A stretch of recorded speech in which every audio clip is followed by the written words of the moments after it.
ধন্যবাদ। আমি বক্তৃতা দিব না, বক্তৃতা সবাই দিচ্ছেন।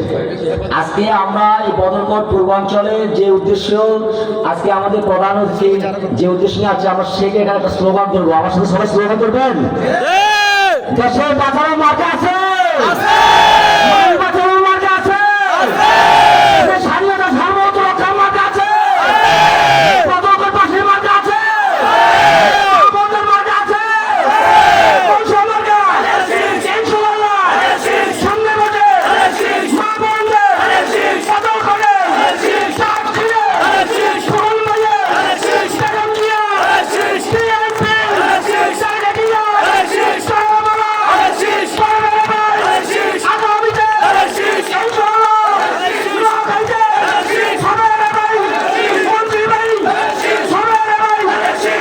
সবাইকে।